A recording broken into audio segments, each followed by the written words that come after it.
It's time for the 420 Radio News, covering the latest headlines in consumer cannabis, medical marijuana, and industrial hemp. Transcripts of 420 Radio News are available daily on our website at 420radio.org. Now, here's Priscilla Simon. Hey everybody, it's your 420 Radio News for Thursday, July 24th, 2014. A new study estimates that legalizing marijuana in Oregon could produce $38.5 million in new taxes annually. That's equivalent to less than 0.5% of the state's general fund budget of $8 billion a year.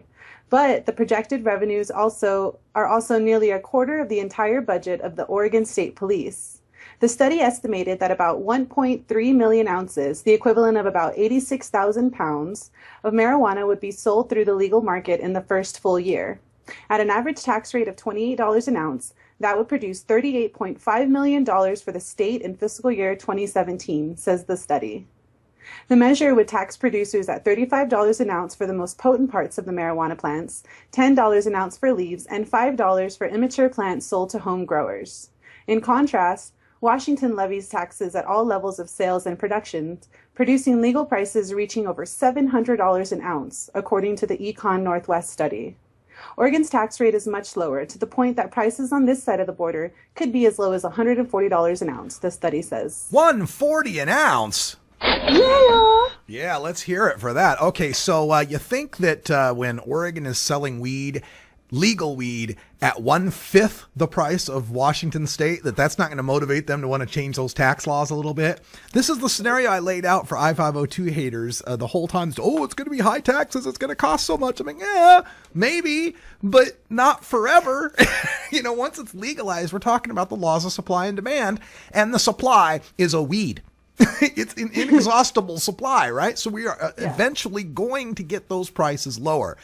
I do like when they talk about making $38.5 million in taxes, how they try to quantify it, though. It's only 0.5% of the state's general fund, or it's a quarter of the budget of the state police. You know what else it is? It's infinitely more than we're bringing in now.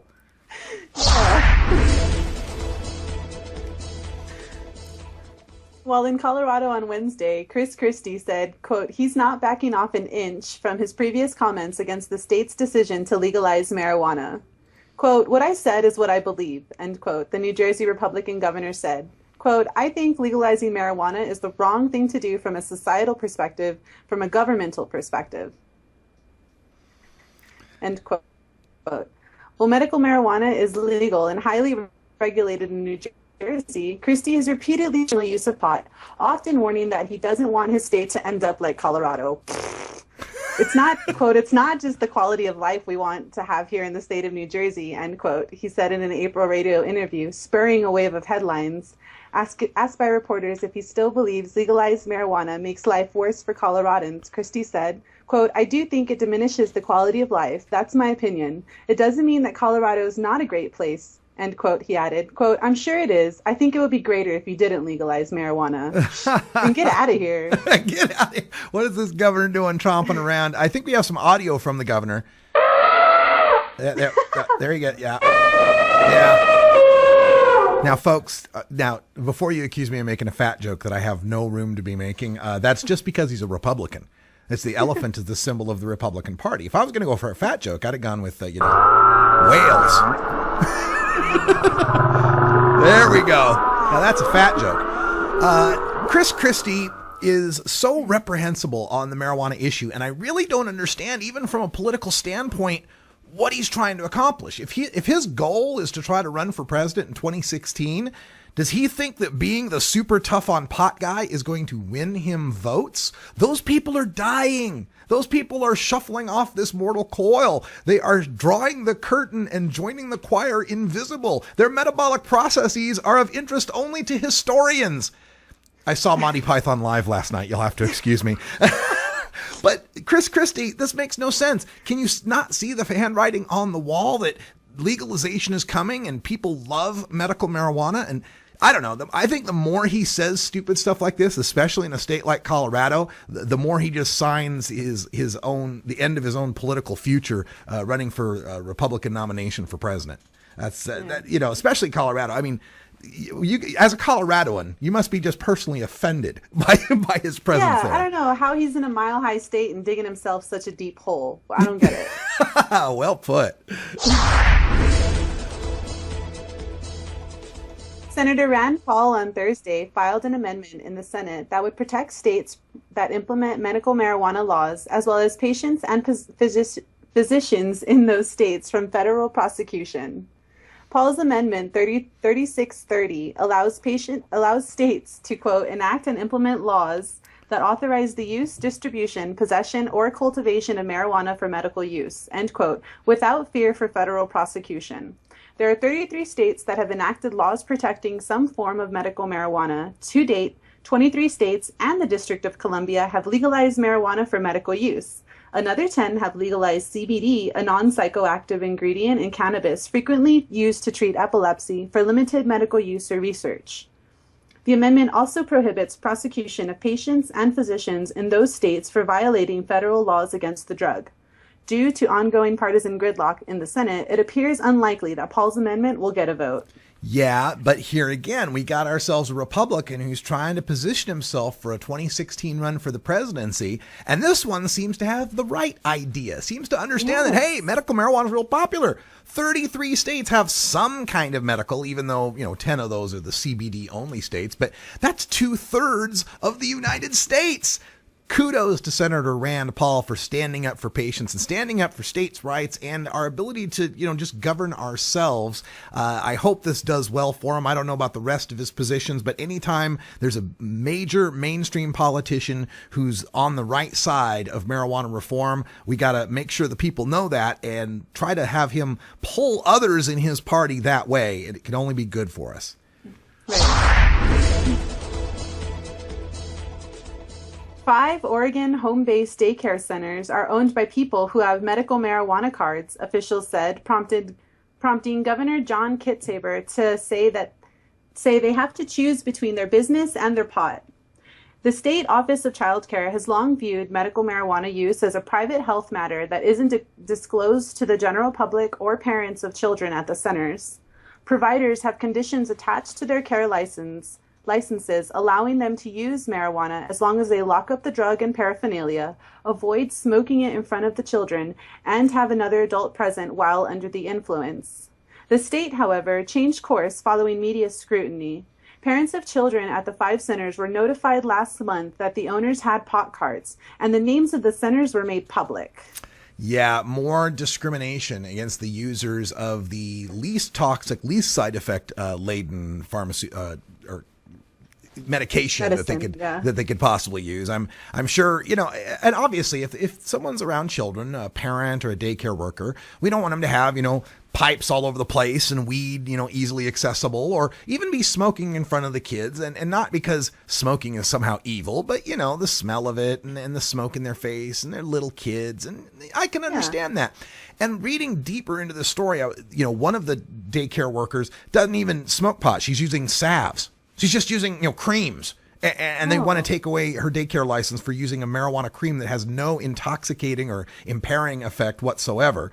Another one talked about how, she used her medical marijuana for fibromyalgia, but never on the job, after work, locked away, all that kind of stuff, never available to the kids. This is just a witch hunt. And again, it was going on just fine. The Office of Child Care didn't care until the media started poking at it and got some, reaction from, the nattering nabobs out there that think, oh my God, marijuana, it's got to be terrible, it's got to be bad. What about the children? And now these people are in danger of losing their businesses, losing their licenses, and losing their jobs. I don't think this would be happening if they'd happen to find a 6-pack in the back of someone's car, or if they found in their purse a bottle of OxyContin or something like that. Right. Whenever it's marijuana, Oxys are okay. Yeah, whenever it's marijuana, they got to discriminate.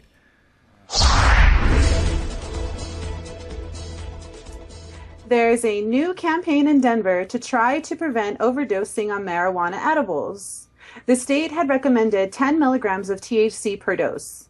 Now, a new campaign is going with even less, especially for those new to pot edibles. Representatives from Colorado's marijuana industry gathered on Wednesday to unveil a new campaign. It's called First Time 5, as in just take 5 milligrams of THC in marijuana edibles for beginners. Many marijuana edibles were sold in 100 milligram packages. Now, edibles are coming in smaller doses. One organization is passing out cards that warn to start with 1 serving and then wait because it can take up to 2 hours to feel the effect. The goal is to get signs in as many dispensaries as possible and educate those behind the counter to recommend that amount as well. Well, that's interesting. Now, you, Priscilla, you're out there in Colorado, and I assume you've been to some of these shops before. What's it like when you're trying to get edibles? Do they give you any decent warnings on this stuff?